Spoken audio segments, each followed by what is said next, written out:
आ करके सबको समझा रहे हैं, गांव गांव घूम घूम के हम लोग सबको समझा रहे हैं कि एक आम आदमी अगर कोई ठेला या कोई दुकान या कोई होटल में कोई भी सामान जाकर के खरीदता है, चाहे वो समोसा खरीदे, पकौड़ी खरीदे, तो वो सोचता है कि ठंडा है कि गर्म है।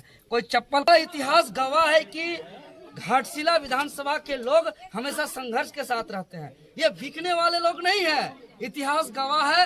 ये सच्चाई को साथ देने वाले लोग हैं। घाटशिला के लोग हमेशा बदलाव के साथ चलने वाले लोग हैं, संघर्ष के साथ चलने वाले लोग हैं घाटशिला के लोग। रामदास टाइगर जयराम मातो जिंदाबाद जिंदाबाद जिंदाबाद। टाइगर जयराम मातो जिंदाबाद जिंदाबाद जिंदाबाद। देवेंद्रनाथ मातो जिंदाबाद जिंदाबाद जिंदाबाद। जेल कैम जिंदाबाद जिंदाबाद जिंदाबाद। घाटशिला विधायक कैसा हो, रामदास मुर्मू जैसा हो। घाटशिला विधायक कैसा हो, रामदास मुर्मू जैसा हो। जो जा रहे हैं और अपना पार्टी का कहा जाए कि प्रचार प्रसार ये लोग कर रहे हैं और जो जयराम महतो की विचारधारा है उसे गांव गांव तक ये लोग पहुंचा रहे हैं। चलिए बात करने का प्रयास करते हैं कि आज इस गांव में पहुंचे हुए हैं, किस तरह का सपोर्ट मिल रहा है इन लोगों को, तमाम चीजों को जानेंगे। दादा जोहार।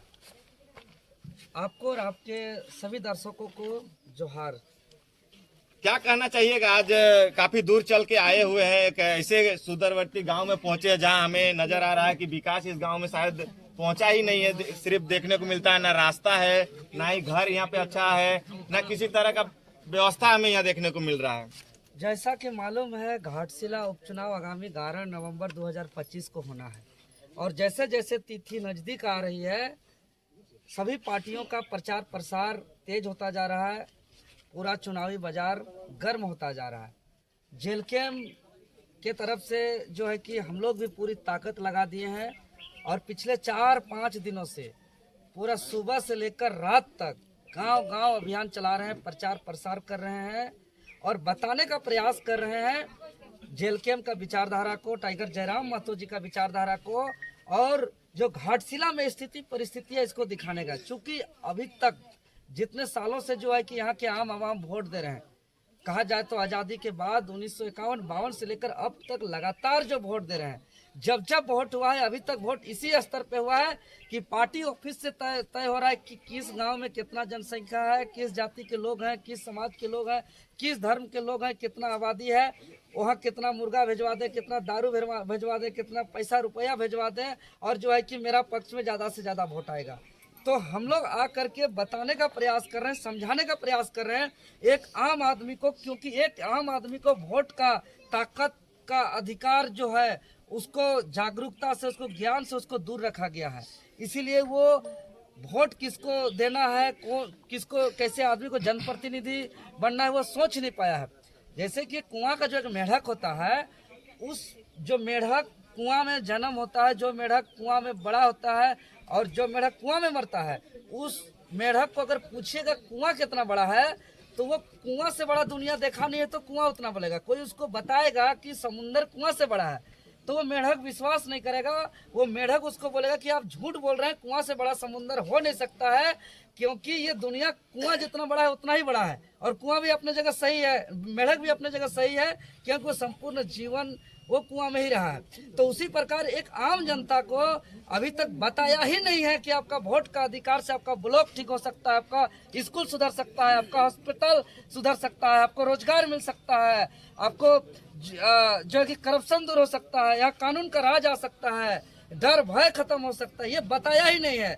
इसीलिए हमेशा डरा करके, धमका करके, लोभ लालच दिखा करके यहाँ वोट लेता है और एक वोटर को भी लगता है कि एक जनप्रतिनिधि का काम यही है, शोषण करना। उसको कभी नहीं महसूस हुआ कि यहाँ दवाई, पढ़ाई, कमाई जो चौपट है इसको ठीक करना उसका काम है, जो भ्रष्टाचार, अफसरशाही, तानाशाही हावी है इसको कंट्रोल करना उसका काम है। ये जनता समझ ही नहीं पाया था। तो हम लोग आ करके सबको समझा रहे हैं, गांव गांव घूम घूम के हम लोग सबको समझा रहे हैं कि एक आम आदमी अगर कोई ठेला या कोई दुकान या कोई होटल में कोई भी सामान जा करके खरीदता है, चाहे वो समोसा खरीदे, पकौड़ी खरीदे, तो वो सोचता है कि ठंडा है कि गर्म है। कोई चप्पल खरीदता है या शर्ट, गंजी, कपड़ा कुछ भी खरीदता है तो वो 5-10 बार वो चेक करता है कि जितना रुपया दे रहे हैं उसके हिसाब से वो कपड़ा सही है कि नहीं है। अगर गांव घर में कोई प्लास्टर करने वाला मिस्त्री हो, कोई छान छाड़ने वाला मिस्त्री हो, कोई धान काटने वाली खोजने वाले की बात हो या हॉल चलाने वाला कोई मजदूर खोजने की बात हो, सब कोई तेज तरार खोज के लाते हैं। लेकिन हमेशा जनप्रतिनिधि चुनते समय गड़बड़ करते हैं, क्योंकि आज तक कोई जागरूक किया ही नहीं कि एक बेहतर विधायक हम चुनते हैं तो हमारा जिंदगी कैसे सुधरेगा। इसलिए हम लोग आज आकर के वोट का महत्व को बता रहे हैं। आपको 11 तारीख जिसको चुनिएगा, 14 तारीख को जो आपका विधायक बनेंगे वो आपका किस्मत कैसे बदल सकता है, ये जा करके हम लोग जैसे ही समझा रहे हैं। तो जेल कैंप के प्रति लोगों का बहुत ज्यादा जन समर्थन आ रहा है। सभी जाति, समाज, धर्म, महिला, पुरुष, हर वर्ग का आ रहा है। तो हम कह सकते हैं मतलब पहले कोई लोगों को बता ही नहीं था कोई कि नहीं बताया था वोट का क्या महत्व होता कोई है। नहीं बताया। जिंदगी एकदम क्या आपका है अधिकार, ये बताया ही नहीं गया था। कि ऐसे महसूस कराया जा रहा है कि अब राजतंत्र में है, कि भाई जिसका पैसा है, जिसका हेलीकॉप्टर है, जिसका बहुत ज्यादा ताना माना है, वही चुनाव जीत सकता है, वही नेता बन सकता है, उसी के लिए है। एक चीज जानेंगे देवेंद्र दा, इतना एनर्जी कहाँ से ला रहे हैं? रांची रहे, चाहे गुमला रहे, चाहे अभी घाटशिला में है, आप लोग देखे रात में 2-2:30 बजे तक आप लोग जनसंपर्क किए हैं लोगों के बीच में, और फिर सुबह से ही लगातार क्षेत्र में दौरा। बिल्कुल, चूंकि हम लोग यहाँ जब तक नहीं सोता 11, साढ़े 11, 12 बजे तक जनसंपर्क करते हैं, उसके बाद मीटिंग करते हैं, फिर अगला दिन का हम लोग तैयारी करते हैं, रणनीति करते हैं, अगला शेड्यूल जारी करने का करते हैं। ये जनता का आशीर्वाद से ये ऊर्जा मिलता है। क्योंकि हम लोग आज देखिएगा तो हम घर को छोड़ दिए और आज पुलिस का लाठी हो या FIR हो, सब कुछ झेल करके हमारा अंतिम इच्छा यही है कि हमारा जनता जागरूक हो जाए। कल देवेंद्र नाथ महतो रहे या नहीं रहे, वे कुछ भी हो जाए, ये जनता अगर जागरूक हो जाएंगे तो उसका अधिकार को वो बचा लेंगे। हम यही सोच के साथ हम निकले हैं और हमको इतना ऊर्जा मिलता है। और लोगों से जो जन समर्थन मिल रहा है, हम स्पष्ट कह सकते हैं कि NDA और इंडिया गठबंधन का सुपड़ा साफ होने वाला है घाटशिला में इस बार। निश्चित है, बिल्कुल सुपड़ा साफ होगा भाजपा JMM का घाटशिला में। और ऐसे में घाटशिला इतिहास रचता है।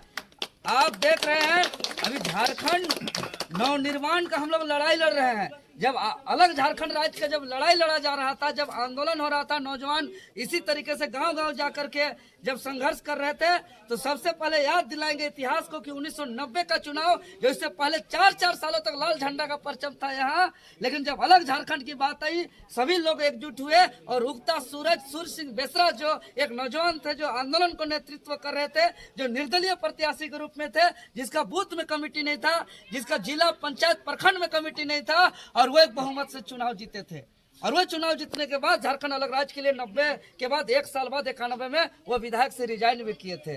तो हमेशा इतिहास गवाह है कि घाटशिला विधानसभा के लोग हमेशा संघर्ष के साथ रहते हैं। ये बिकने वाले लोग नहीं है, इतिहास गवाह है। ये सच्चाई को साथ देने वाले लोग हैं। घाटशिला के लोग हमेशा बदलाव के साथ चलने वाले लोग हैं, संघर्ष के साथ चलने वाले लोग हैं घाटशिला के लोग। रामदास दा, आपसे थोड़ा सा जानने का प्रयास करेंगे। देवेंद्र नाथ दा कल आपके साथ लगातार प्रचार प्रसार कर रहे हैं, क्या कुछ सपोर्ट मिल रहा है देवेंद्र दा के आने के बाद आपको?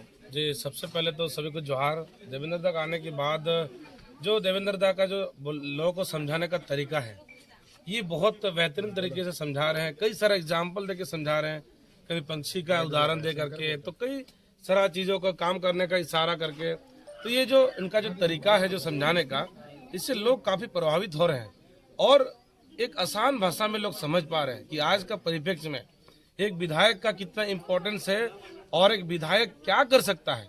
इन सारी चीज़ों को एक कहानी के माध्यम से जो समझा रहे हैं, ये लोग काफ़ी बेहतर तरीके से समझ पा रहे हैं और अभी ठान लिए हैं कि सही में हम लोग क्या गलत कर रहे हैं। 5 साल तक हम लोग झेला जाते हैं कुछ चंद पैसा के लिए, और इनमें समझ गया जनता कि दोबारा ये गलती नहीं करने का भी निर्णय लिए हैं। चलिए देखते हैं जनता समझिए कि नहीं। बात करते हैं दीदी लोग से।